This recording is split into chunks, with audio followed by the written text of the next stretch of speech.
TV 24 news ವಾಹಿನಿಗೆ ಸ್ವಾಗತ. ಬೆಳಗಾವಿ ಸಮಸ್ಯೆಗಳಿಂದ ಒಳಗೊಂಡು ಹಾಗೂ ಬೆಳಗಾವಿ ಕಾಳಿನಟ್ಟಿ ಗ್ರಾಮಕ್ಕೆ 1 ಎಕರೆ ಸ್ಮಶಾನ ಭೂಮಿ ಕೊಡುವಂತೆ ಸಭೆಯಲ್ಲಿ ತಿಳಿಸಲಾಗಿದೆ. ಮಹೇಶ್ ಎಸ್ ಶೀಗಿಹಳ್ಳಿ, ರಾಜ್ಯಾಧ್ಯಕ್ಷರು, ಕರ್ನಾಟಕ ಪರಿಶಿಷ್ಟ ಪಂಗಡ, ವಾಲ್ಮೀಕಿ ರಾಜ್ಯ ಯುವ ಘಟಕ, ಬೆಳಗಾವಿ ಜಿಲ್ಲಾಡಳಿತ, ಜಿಲ್ಲಾ ಪಂಚಾಯತ್ ಹಾಗೂ ಸಮಾಜ ಕಲ್ಯಾಣ ಇಲಾಖೆ, ಬೆಳಗಾವಿ ಡಾಕ್ಟರ್ ಮೂರ್ತಿ ಎಲ್ ಸನ್ಮಾನ ಅಧ್ಯಕ್ಷರ ನೇತೃತ್ವದಲ್ಲಿ ನಡೆದ ಕರ್ನಾಟಕ ರಾಜ್ಯ ಅನುಸೂಚಿಗಳ ಜಾತಿಗಳು ಹಾಗೂ ಅನುಸೂಚಿತ ಬುಡಕಟ್ಟುಗಳ ಆಯೋಗ ಬೆಂಗಳೂರು ಇವರ ಅಧ್ಯಕ್ಷತೆಯಲ್ಲಿ ಜಿಲ್ಲಾ ಮಟ್ಟದ ಪ್ರಗತಿ ಪರಿಶೀಲನಾ ಸಭೆಯಲ್ಲಿ ಖಾನಾಪುರ ತಾಲೂಕಿನ ಅರಣ್ಯ ಪ್ರದೇಶದಲ್ಲಿ ನಿಜವಾದ ಬುಡಕಟ್ಟು ಇತಿಹಾಸ ಹೊಂದಿದ ನೂರಾರು ಕುಟುಂಬಗಳು ಇದ್ದು, ಇವರು ಈಗಲೂ ಕೂಡ ಸರ್ಕಾರದ ಯಾವುದೇ ಗುರುತಿನ ಚೀಟಿ, ಆಧಾರದ ಕಾರ್ಡ್, ಪಡಿತರ ಚೀಟಿ ಹಾಗೆಯೇ ಸರ್ಕಾರದ ಸೌಲಭ್ಯಗಳು ಇಲ್ಲದೆ ಬದುಕಿನ ಜೊತೆ ಹಾಗೂ ಸೌಲಭ್ಯ ನೀಡಿದ ಅಧಿಕಾರಿಗಳ ಜೊತೆ, ಕಾಡಿನ ಪ್ರಾಣಿಗಳ ಜೊತೆ ದಿನನಿತ್ಯದ ಸಾವು ಬದುಕಿನ ಮಧ್ಯೆ ಹೋರಾಟ ಮಾಡ್ತಾ ಇದ್ದು, ಈ ವಿಚಾರವಾಗಿ ಅಧಿಕಾರಿಗಳು ಹಾಗೂ ಸರ್ಕಾರ ಗಮನ ಹರಿಸಬೇಕು, ನ್ಯಾಯ ಒದಗಿಸಬೇಕು ಅಂತ ಆಯೋಗದ ಸಭಾಧ್ಯಕ್ಷರಲ್ಲಿ ಮನವಿ ಮಾಡುತ್ತಾ, ಖಾನಾಪುರ ತಾಲೂಕಲ್ಲಿ ಕೆಲವು ಹಳ್ಳಿಗಳಲ್ಲಿ 70% ಪರಿಶಿಷ್ಟ ಜಾತಿ ಮತ್ತು ಪರಿಶಿಷ್ಟ ಪಂಗಡ ಸಮುದಾಯದ ಜನ ಇದ್ದು, ಅಲ್ಲಿ ಕಲ್ಲು ಗಣಿಗಾರಿಕೆ ನಡೆಸಿ ದಿನನಿತ್ಯ ಕುಡಿಯಲು ಬಳಸುವ ಬೋರ್ವೆಲ್ ನೀರಲ್ಲಿ ಕಲ್ಲು ಗಣಿಗಾರಿಕೆ ಬ್ಲಾಸ್ಟಿಂಗ್ ಅಂಶಗಳು ವಿಷಕಾರಿ ಕೆಮಿಕಲ್ ಬೆರೀತಾ ಇದ್ದು, ಜನರ ಆರೋಗ್ಯದ ಮೇಲೆ ಪರಿಣಾಮ ಬೀರಿ ಸಮಸ್ಯೆಗಳು ಉಂಟಾಗ್ತಾ ಇದ್ದು, ಇದರ ಬಗ್ಗೆ ಮಾನ್ಯ ಜಿಲ್ಲಾಧಿಕಾರಿಗಳು ಗಮನ ಹರಿಸಬೇಕು ಅಂತ ತಿಳಿಸಿ, ಬೆಳಗಾವಿ ತಾಲೂಕಿನ ಕಾಳಿನಟ್ಟಿ ಗ್ರಾಮದಲ್ಲಿ ಸ್ಮಶಾನ ಇಲ್ಲವೇ ಶವ ಸಂಸ್ಕಾರ ಮಾಡಲು ಜಮೀನು ಇದ್ದ ಮಾಲೀಕರು ಸ್ವ ಜಮೀನುಗಳಲ್ಲಿ ಶವಗಳನ್ನ ಮಣ್ಣು ಮಾಡ್ತಾರೆ. ಆದರೆ ಜಮೀನು ಇಲ್ಲದ ಬುಡಕಟ್ಟು ಕುಟುಂಬದ ಸದಸ್ಯರು ಶವ ಸಂಸ್ಕಾರ ಮಾಡಲು ಒದ್ದಾಡುವ ಪರಿಸ್ಥಿತಿ ನಿರ್ಮಾಣವಾಗಿದ್ದು, ಈ ವಿಚಾರದ ಬಗ್ಗೆ ಅಧಿಕಾರಿಗಳು ಸ್ಪಂದಿಸಿ ಕಾಳಿನಟ್ಟಿ ಗ್ರಾಮಕ್ಕೆ 1 ಎಕರೆ ಸ್ಮಶಾನ ಭೂಮಿ ಕೊಡಬೇಕು ಅಂತ ಮಾನ್ಯ ಸಭಾಧ್ಯಕ್ಷರಲ್ಲಿ ಅಧಿಕಾರಿಗಳಲ್ಲಿ ಸಭೆ ಮುಖಾಂತರ ಬೇಡಿಕೆ ಇಡಲಾಗಿದೆ. ಡಾಕ್ಟರ್ ಮೂರ್ತಿ ಸರ್ ಅವರಿಗೆ ಮತ್ತು ಪೊಲೀಸ್ ಆಯುಕ್ತರಿಗೆ ಎಲ್ಲರಿಗೂ ನಮಸ್ಕಾರ ತಿಳಿಸುತ್ತಾ, ಸರ್ ವಿಷಯ ಏನಪ್ಪಾ ಅಂತಂದ್ರೆ ಬೆಳಗಾವಿ ಜಿಲ್ಲೆಯಲ್ಲಿ ಬರುವಂತಹ ಖಾನಾಪುರ ತಾಲೂಕಿನಲ್ಲಿ ಏನು ನಿಜವಾದ ಬುಡಕಟ್ಟು ಲಕ್ಷಣ ಇರುವಂತಹ ಪರಿಶಿಷ್ಟ ಜಾತಿಯ ಪರಿಶಿಷ್ಟ ಪಂಗಡದ ಸಮುದಾಯದ ಜನ ಏನು ಪ್ರದೇಶದಲ್ಲಿ ವಾಸವಾಗಿದ್ದಾರೆ, ಅವರಿಗೆ ಈಗಾಗಲೇ ಖಾನಾಪುರ ಭಾಗದಲ್ಲಿ ನಮ್ಮ ಮುಖಂಡರು ಹೋರಾಟವನ್ನು ಮಾಡಿ ಅವ್ರಿಗೆ ಏನು ಸರ್ಕಾರದ ಸೌಲಭ್ಯವನ್ನು ಒದಗಿಸಬೇಕು ಆ ನಿಟ್ಟಿನಲ್ಲಿ ನಿರಂತರವಾಗಿ ಹೋರಾಟ ಮಾಡ್ತಾ ಬಂದಿದ್ದಾರೆ.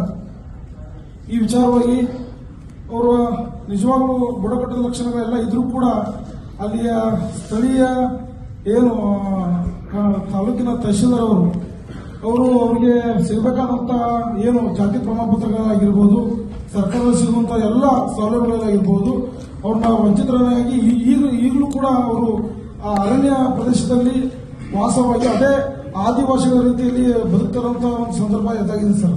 ಈ ವಿಚಾರವಾಗಿ ಅಲ್ಲಿಯ ಸ್ಥಳೀಯ ಖಾನಾಪುರ ತಾಲೂಕಿನ ತಹಶೀಲ್ದಾರ್ ಅವರು ಇದ್ರ ಬಗ್ಗೆ ವಿಶೇಷವಾದ ಗಮನ ಹರಿಸುವಂತ ಕೆಲಸ ಆಗ್ಬೇಕು ಸರ್. ಯಾಕಂದ್ರೆ ಹಲವು ಸಮಸ್ಯೆಗಳು ಅಲ್ಲಿ ಜಾಸ್ತಿ ಖಾನಾಪುರ ತಾಲೂಕಿನಲ್ಲಿ ಇದಾವೆ ಸರ್.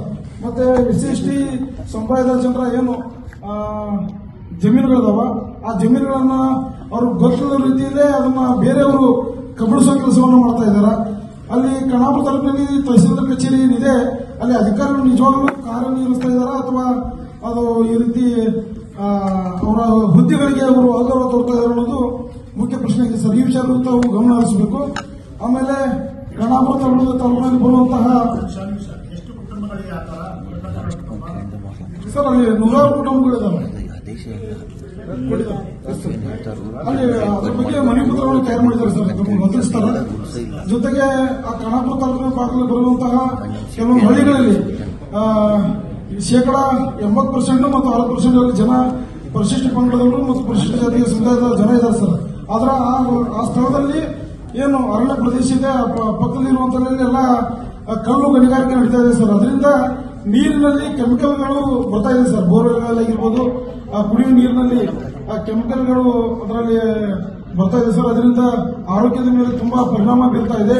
ಈ ವಿಚಾರವಾಗಿ ಜಿಲ್ಲಾಧಿಕಾರಿಗಳಿಗೆ ಮತ್ತು ಖಾನಾಪುರ ತಾಲೂಕಿನ ತಹಶೀಲ್ದಾರ್ ಅವರಿಗೆ ಎಷ್ಟೇ ಬಾರಿ ಎಚ್ಚರಿಸಿದ್ರು ಕೂಡ ಅದರ ಬಗ್ಗೆ ಗಮನ ಹರಿಸ್ತಾ ಇಲ್ಲ ಸರ್.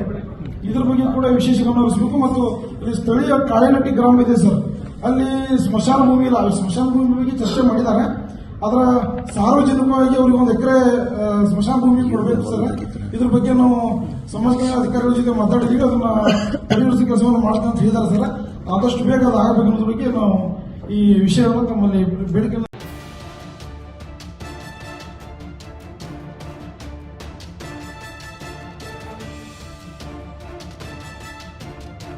ಕನ್ನಡಿಗರ ಮೆಚ್ಚಿನ ನಿಮ್ಮ ಟಿವಿ 24 ಕನ್ನಡ ನ್ಯೂಸ್ ವಾಹಿನಿ ಇದೀಗ ಟಿವಿಯಲ್ಲಿ ಲಭ್ಯ.